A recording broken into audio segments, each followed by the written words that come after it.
Hello. And yes, sorry I missed you guys last night. Things happen. Life happens. And this actually gives me the great opportunity to go ahead and introduce the fact that, we are going to be doing some schedule changes because yours truly actually now has to work for a living. We do work. We do real work. We do crazy stuff. Um, which is good because the bills get paid. And I still get time to talk to you on a regular schedule in the evenings. Now, live from Joe's jail cell. Yes, actually, it's Boise State Orange, Boise State University. Woohoo! Alma mater. Those of you who live in Idaho, Smurf turf, right? Who's familiar with the Smurf turf? Yeah. Um, It'd actually be interesting to do a live cast from jail. I don't think they'd let me, but it is within the realm of possibility. I know people have done it. Hey, Michelle, how you doing? Love you. So, some of the things that we were talking about coming up. Yes, MJ, how you doing? Got some good stuff going on. So, yesterday, things I wanted to talk about. We got elections coming up, right? We got big elections, and we got some real interesting. Uh, Dude, can you imagine? I want to talk about Ada County lockup. Ada County lockup on human rights violations. I remember that summer I spent, doing weekends in the tent, eating PB and J. Oh wait, no, yeah. We could get into that old Sheriff Joe Rapaho or whoever it was down south in Arizona, with his little prison, work release, permanent things that were really sort of weird. It's funny because I was actually stationed down in Arizona, um, Fort Huachuca. Yes, Fort Huachuca. It's interesting. They actually trained how to do imagery analysis. And they were training U.S. troops how to use surveillance equipment using real surveillance equipment that was watching the border. Really sort of interesting. Um, just a bit. Ah, so elections, and it's like right now it's sort of weird because we're literally watching things fall apart. It's the end of October. The October surprises have hit us. Fetterman, being one of the big ones. You got a couple others. Arizona seems to be a big issue. Pennsylvania, it's just crazy.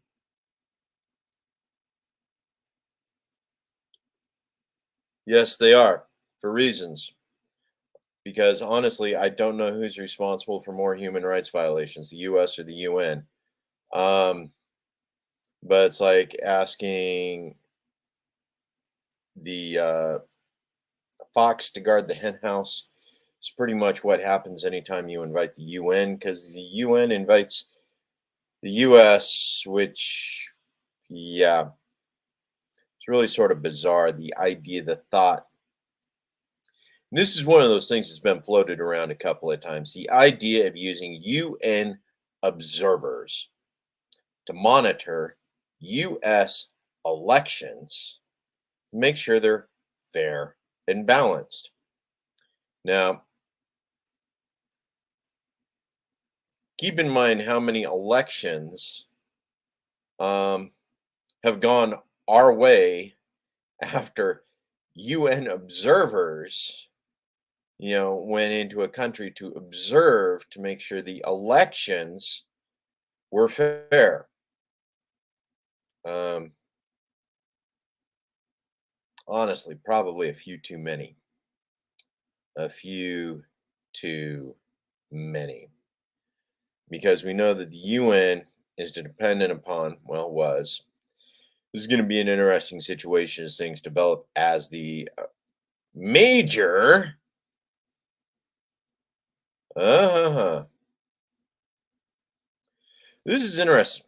We got what is that group that goes out and does all the protest observations? You know, trying to remember because I'm used legal. Yeah, legal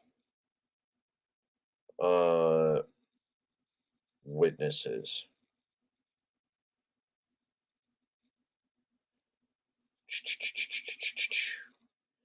Um,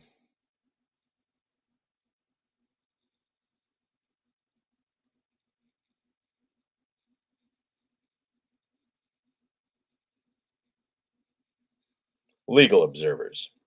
Okay. So it's real interesting when you got legal observers that show up. I've gotten used to seeing them at several of the demonstrations here in the state of Idaho. You go down and you're actually, oh, God, UN watching US border. Yeah, it may not be so good. Yeah, in Washington State, they train legal observers. We actually have legal observers here in Idaho. I don't know how many of them were trained out of state, but they come down, they pay attention, they watch the demonstrations. Cameras, notes.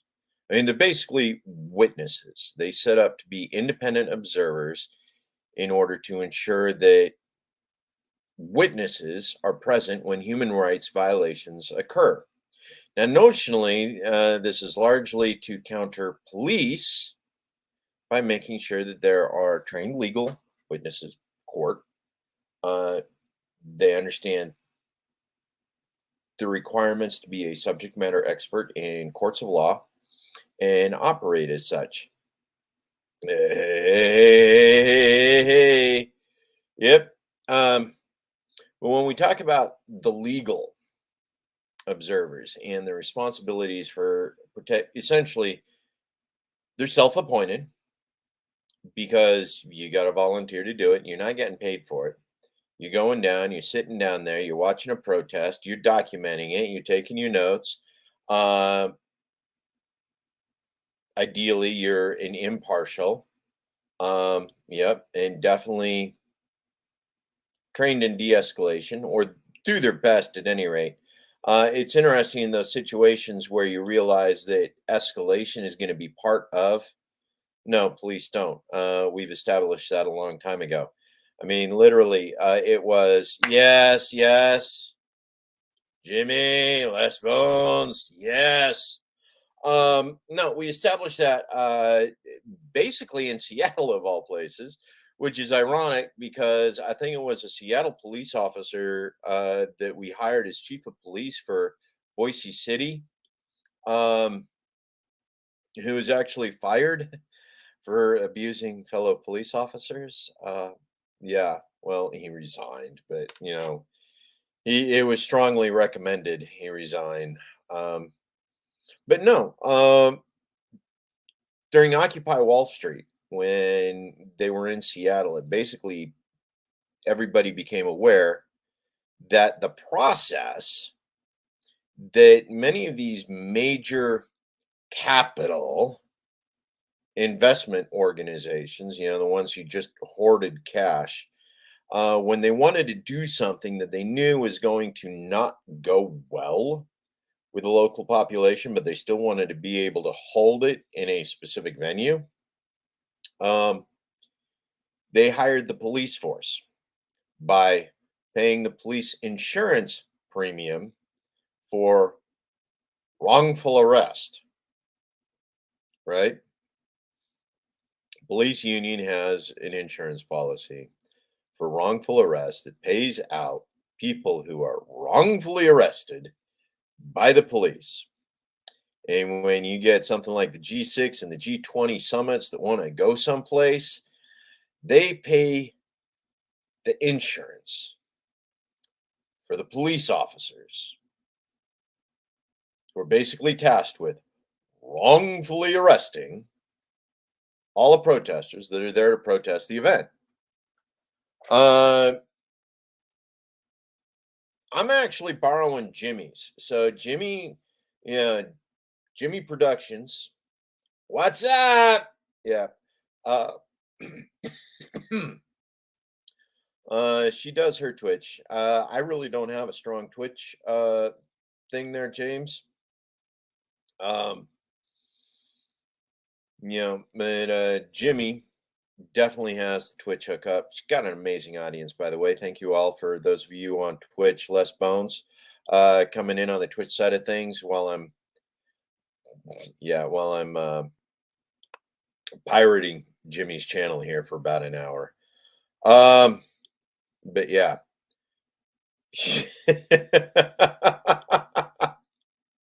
There you go, James. There you go.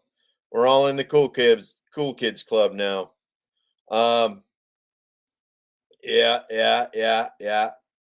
Everybody's here. Everybody's here now. Okay. So yeah, big money, corporate interests actually pay counter protesters insurance policies and arrest records, as well as police wrongful arrest policies. It's really sort of amazing. Um, that's an interesting discussion, Michelle. Reason why is because I think it was poorly planned and poorly executed. It was an impromptu event, and they simply didn't have the leadership in the Capitol Hill occupation, in order to make it count for what it could have been. Um, now Seattle, it's an interesting thing about Seattle because my time in Seattle was late 80s, early 90s. Um,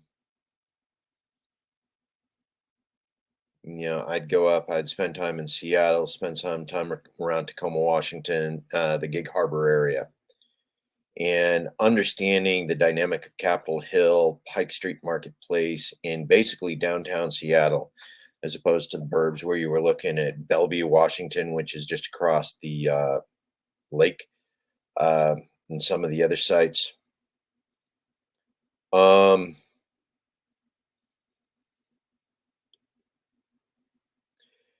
in the general strike, this is another thing that I find interesting because truth is, we never saw an awful lot in the media about the general strike. An awful lot of these counter uh, counter political movements. Okay, now this is one of those things where I actually got to be careful about my phrasing, the words I use. Reason why is because occupation, Capitol Hill occupation in Seattle, like ultimately is geared towards being a counter protest and occupy sort of movement. But the thing is the mutual aid was not developed.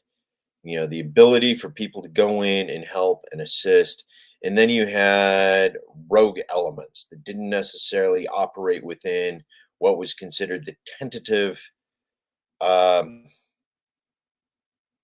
and I'm going to do this here, covenant community guidelines. They came in and they proved themselves to be disruptors to the community rather than empowerers.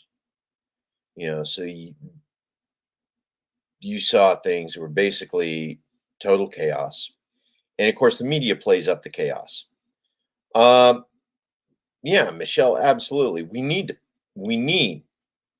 to draw lessons. We need to pay attention to those movements, why they succeeded, or what they succeeded at doing as opposed to what they tried to do and what they failed to do.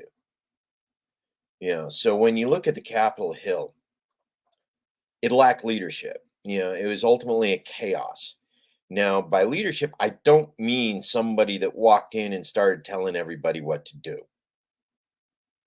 Okay. That's not leadership. That's boss. That's politician. That's the people who show up, you know, with that authoritarian streak, saying, "You will do it my way," but they don't actually provide help. They don't, this is not the Capitol Hill, and what ended up happening there was you ended up with disruptors, you ended up with cliques, you ended up with many authoritarian streaks that occupied different niches of the Capitol Hill occupation. And these included everything from the people who tried to farm on cardboard. Um, and yeah, they lacked future plans. They lacked follow through. I mean, it doesn't take long to sit down and create a loose structure for planning.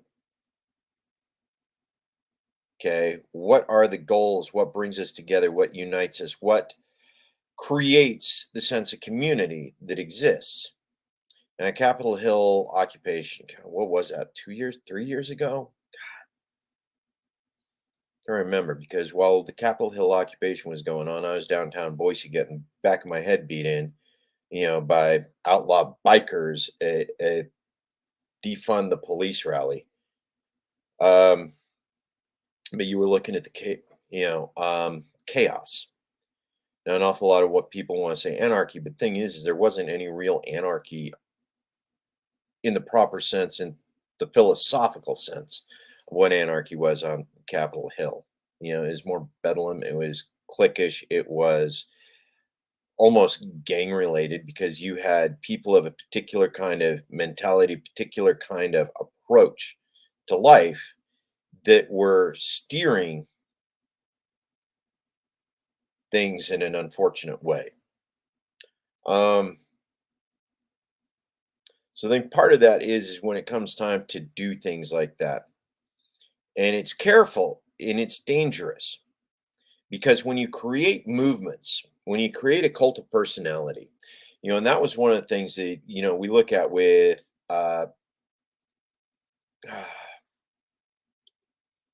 you know Mussolini, Trump, Reagan, um, Putin, all of these, Castro, all of these people were person leaders by personality. They had been imbued, with this greater than life, persona. Here in the state of Idaho, we got one right now, Ammon Bundy. He's developed a cult of personality. Now, this is interesting because many of these people, if you actually get to know them, they are not who the world made them out to be. They are not who their followers have decided they are. Next thing you know, you got a dragon by the tail and you're trying to figure out how to ride this thing out while everything you thought you believed in has been erased by what your believers or what your followers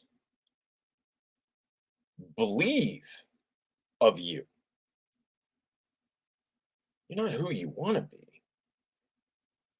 You have to be, you become, not by choice, not even by consent, you become who your followers want you to be. And it's a dangerous place to be in, particularly when you start looking at, um, people disappoint, not ideologies, in theory. Uh, you know, except we take a look at what's happening with the Green and the Libertarian parties here in the United States right now. And we realize that even ideologies, even parties, even organizations, institutions, all of them can become corrupted and not become and become something different than what they were created to be because people who don't adhere to the ideology see the potential for what these movements could mean. So it's like, how do you create a movement without creating the iconic figure that, by their own actions, can invalidate everything about what the movement was supposed to be? And this is one of the things that Michelle brings up here.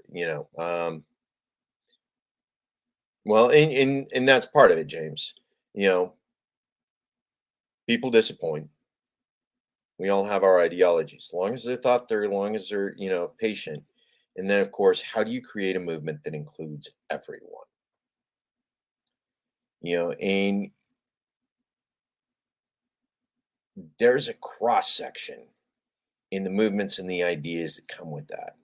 Okay, now one of the reasons why I was pulled towards, yeah, um,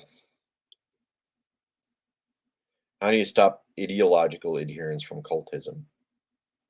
Yeah, absolutely. And James, I don't think it's impossible. I don't think it's impossible. Unfortunately, the ability of leaders to pass on a leadership style, to pass on the idea of inclusive, without being restrictive. So that's where we get into the idea of institutions. Like here in the United States, we talk about institutions. We talk about what God has created for us, or what the government has created, or the founding fathers, or what liberty is, or what natural law is. You know, um, and this is a problem right here. Someone will disagree and pay to make it go away. And a lot of that has to do with cultural ideology. Right now, it's hard to create a shift because America has been built essentially on greed. It's been built on ideas of classism and racism and Eurocentrism. So already with the European ideology of caste, okay, take a look at what we've done here in the United States. We have a political class. Okay, we have those people who, you know, generations, generations of politicians. Yeah. You know, we got a military caste, class caste, however you want to phrase it. Generations of military officers. The generals of today were sons of generals of yesterday.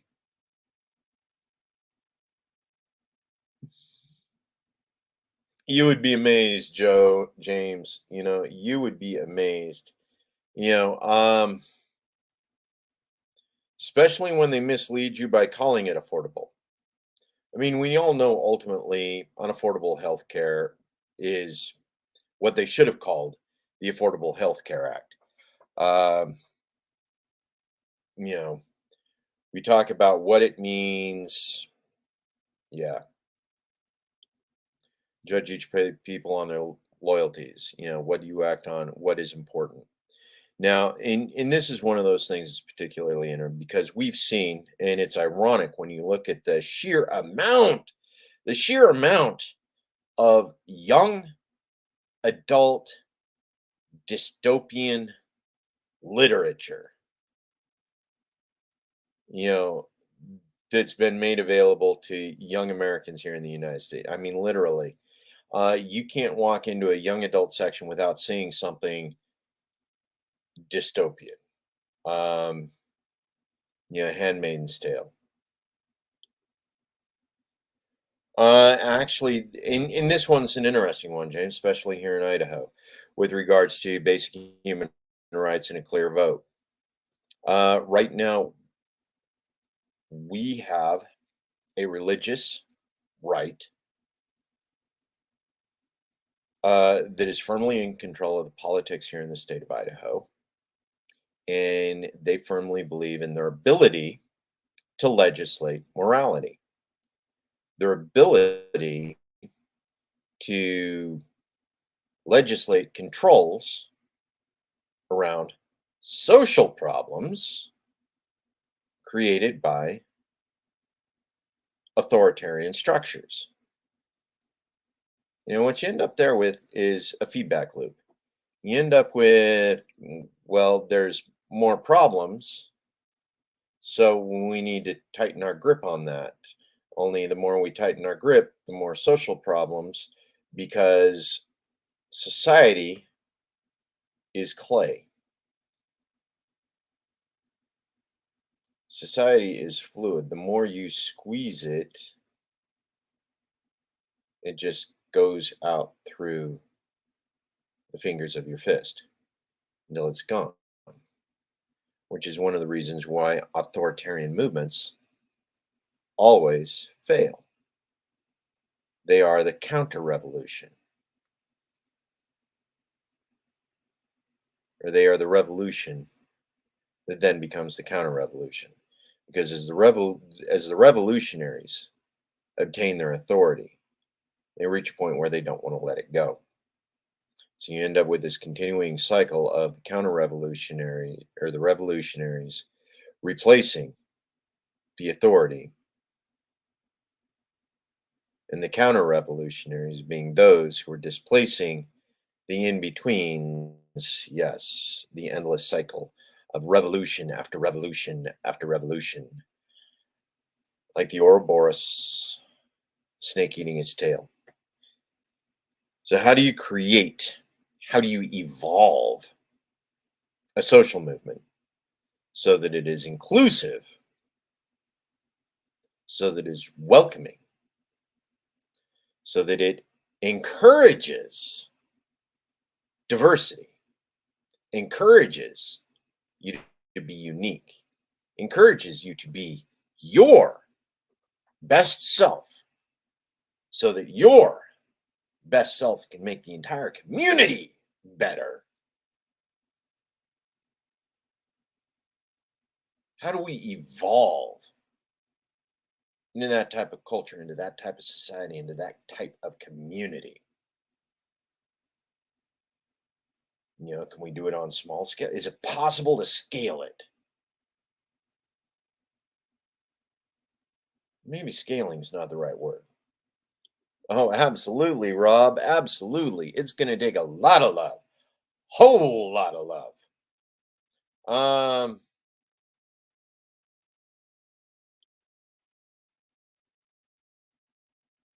there's an argument for that approach, and for those people who doing Jimmy, man, Jimmy, thank you, thank you. Um, you know, but the idea of rewilding humanity. Okay, how do you let humanity loose from the cage? How do you let them get out and become individually their best selves? Mutually supporting, mutually inclusive, mutually welcoming, while still maintaining solid boundaries, healthy boundaries in your relationships, in your communities. Um,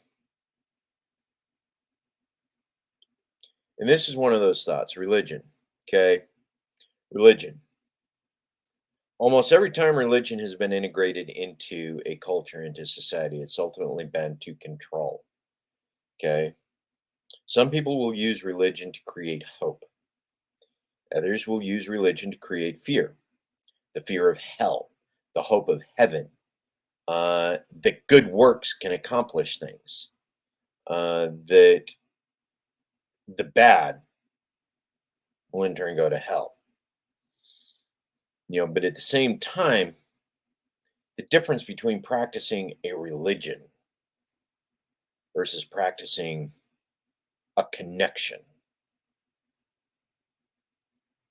in the way you look at spirituality and the way that you look at doing those things to create your own that build your own inner self, that build that mycelium network, between people, that communication, that network, that distributed architecture where people step in and help, are inclusive, and are welcoming, and do the mutual aid, do the community building, do the things that make a community greater, that evolve a community past and what it is, the other past and what it is today. Um,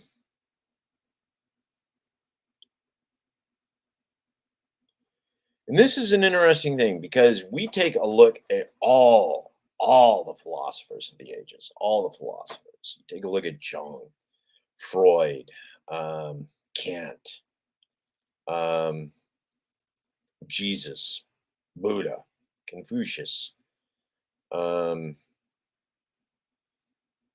even some of those that got it more wrong than others, Marx, Che, Bakunin, Lysander Spooner.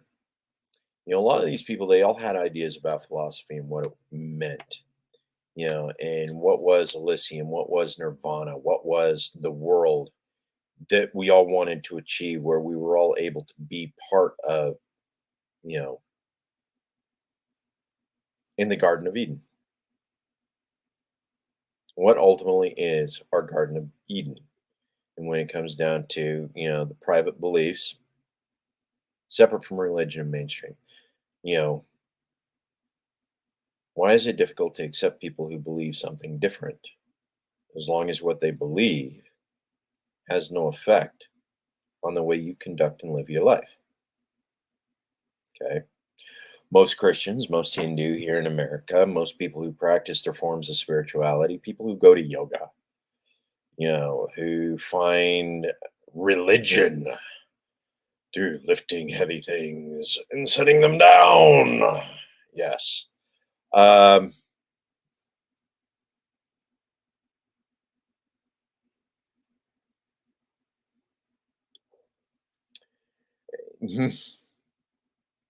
that's a problem. I don't know whether it's the CIA or the FBI that does it intentionally.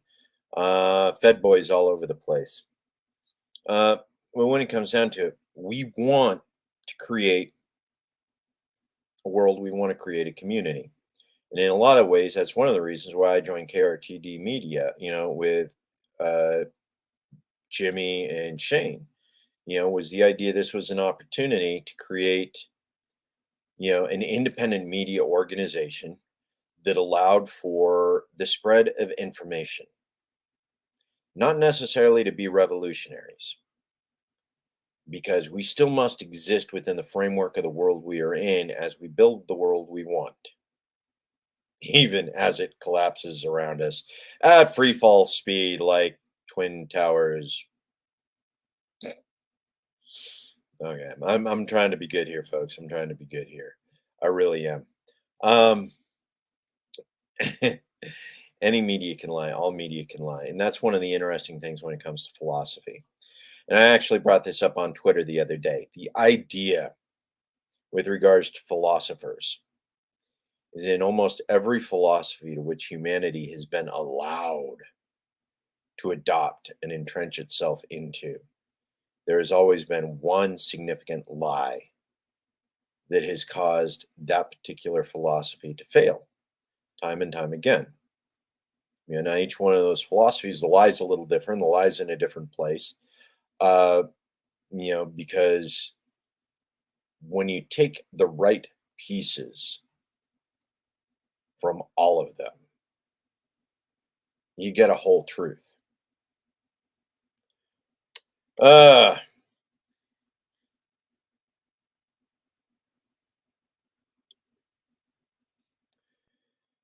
it's also your God given right to accept the consequences of your lies. And that's one of those things that's actually interesting. There's a large libertarian movement. And I never really understood this concept because libertarian, ultimately, the dependency of a libertarian society, of an anarchist society, is upon the integrity of its participants.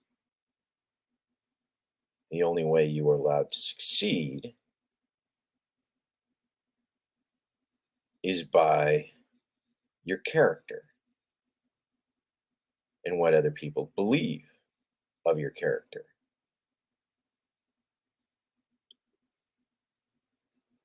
That's coming around, James. That's coming around. There are consequences for lies. Right now, the United States government, the First Amendment, the police, the authoritarians have a vested interest in protecting the lie, which is why the liars currently are allowed to experience a certain amount of immunity from the consequences of their lies. Evening, Amber. Evening. Thank you. Thank you. And yeah, James, there are no consequences in the U.S. Uh, and this is it. It is a struggle for good. We come together because we want to create better. We want to create a better world. We want to create a better community for in which we can thrive in our own diversity, in our own belief, in our own thoughts, in our own patterns. Okay, we want to be able to build around all of that in such a way, you know, oh God, you know, and then we end up with these people in charge. Reason why is because they built their credibility. And after having built their credibility through their associations, they get into that seat, that position where the lie can actually do damage. This is actually the danger of things. This is the danger, is when it comes to trust. There are people who lie out of the gate. They don't understand the idea of telling the truth long enough in order to secure the position where their lie will actually do the damage it's intended to do. Okay. We see some of that happening in certain minor organizations around the United States, minor nonprofit organizations. They find a way and they use the perceptions of their character in order to secure seats that allow them to exploit those positions for things that most of us don't really appreciate. Um, yes, they do have weapons of mass destruction. That's one of those things that we actually need to deal with, especially as we look at the cult of personality, is we look to put people into positions of power. And one of the arguments behind libertarianism and anarchism is that if you're going to run for office, if you are going to seek the seats of power,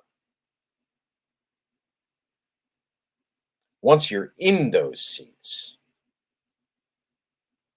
it becomes your responsibility to start disassembling the power that you now own.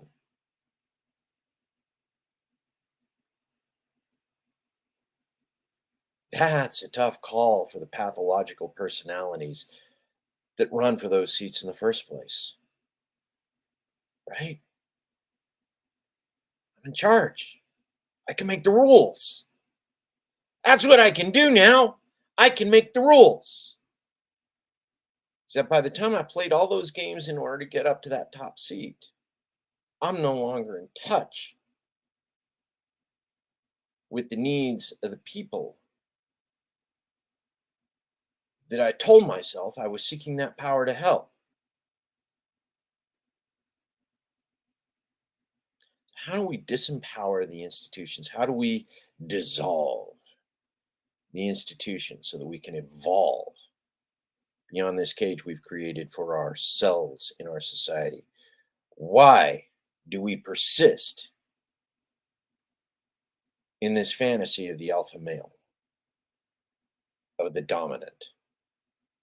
Especially when we know that being the alpha male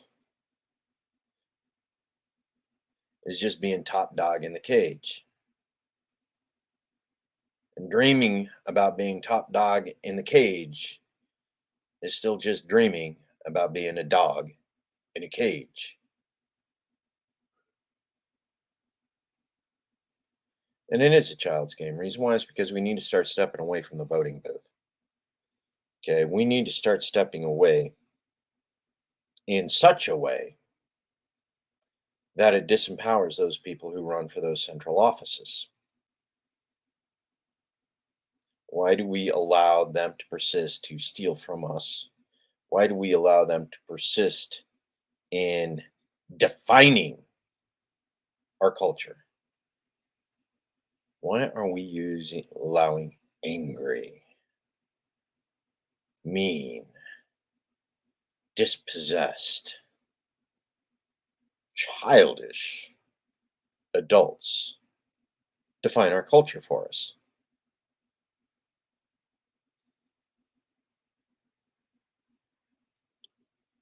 And that's part of the cycle when it comes to the politicians, when it comes to the revolution. Viva la revolution. Long live the revolution. The revolution is dead. Long live the revolution. Okay. The revolution never dies. It's consistent. It's persistent. It will be around forever. The trick is step out of the revolution, evolve, create the community, create the culture, create the society, create the welcome, create the inclusion that allows diversity,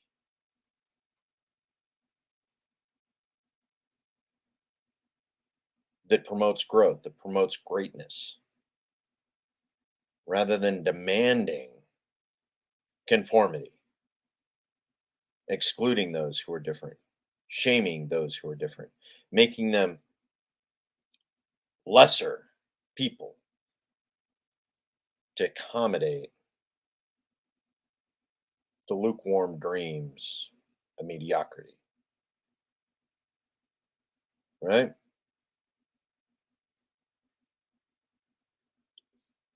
It's our culture, make money and bail. It's always been our culture. It's what America was born on. Make money and bail, make money and bail, make money and bail. Get it while you can. Once you've got yours, yeah. Um,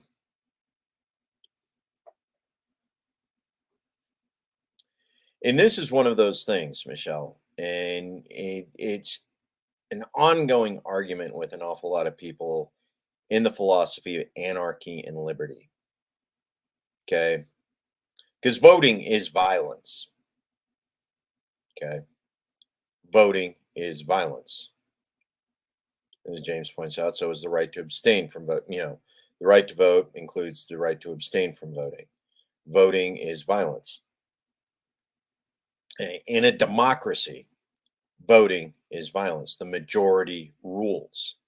Even in our constitutional democracy, we've created a situation where the Constitution can be overruled by the majority, making it a piece of paper of no authority. Thank you, Lysander Spooner. But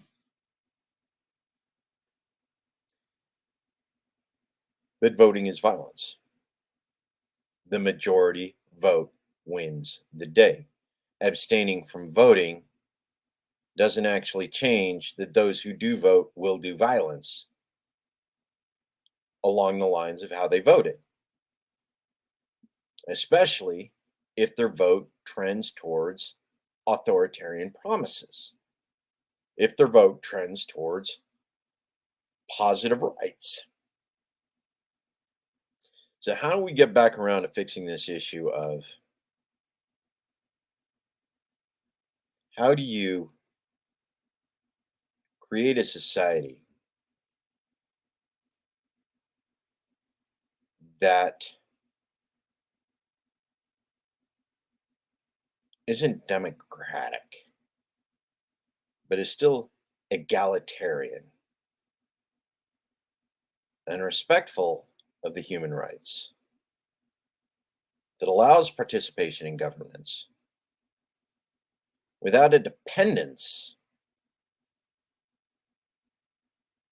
upon voting for the violence of the majority. They create a culture of consent and collaboration, not where we vote on what we're going to do, but where we allow those people who want to do something to do it for themselves and for the community. I would create that without the needed voting. Um, Rob, my man. Ah, not only do I deny your authority, I deny the premise upon which you base your authority. Is ultimately what it comes down. That is what we need to do with regards to U.S. democracy, U.S. government. You know, U.S. funding on a global scale. You mentioned that. It's not funding democracy, or it is. What it's doing is it's funding violence of the masses by paying the masses the money to commit the violence.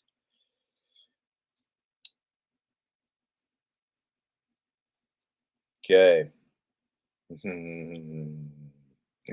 We're at war with Dalton. Yeah, yeah, yeah. And James, our nation, our government, they're not there for us.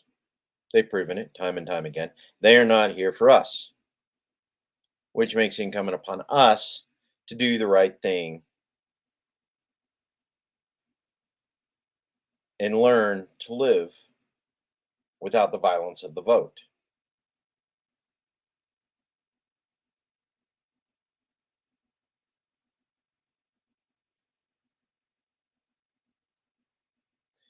James, I'm not going to put that one up, man. I'm not going to put that one up.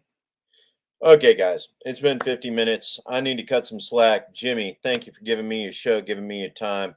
And all of the people that have been following Jimmy on what's going on with that. Um,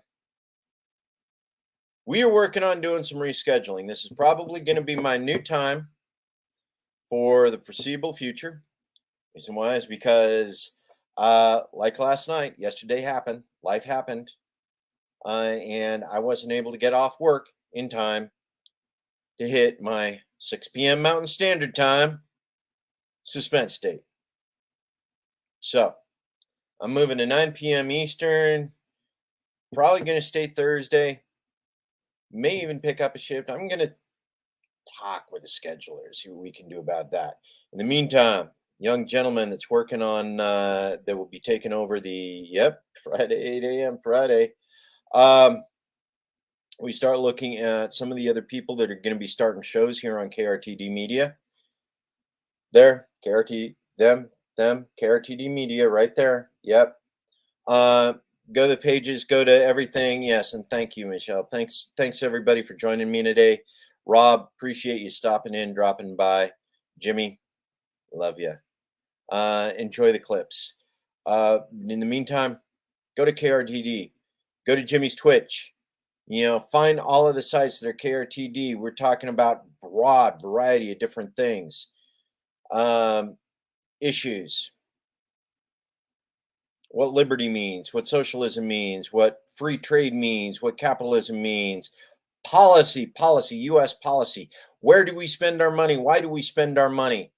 Drop notes. Let us know what you want us to talk about, what you want me, Idaho Joe, to talk about. You know, what you want Denard English to talk about, you know, once he starts taking over my time slot next week. He's actually trying to do 3 podcasts a week. Boy's ambitious. Man is ambitious. Yes, he is. Mutual aid. More than anything else, mutual aid. We talk it. And I don't mean the mutual aid created by us giving the government to give us back what we gave them, because we lose so much in that process. Be there for your neighbors, be there for your family, be there for your friends. Okay. With that, like, share, repost, retweet, all that awesome, amazing stuff. Thank you, Jimmy. Thank you, Shane, for giving me this time on KRTD Media. I look forward to our new rebranding. We got people working hard in the background, making things happen. Remember, folks, family, friends, community. As long as you got those three things, you can make anything happen. Namda.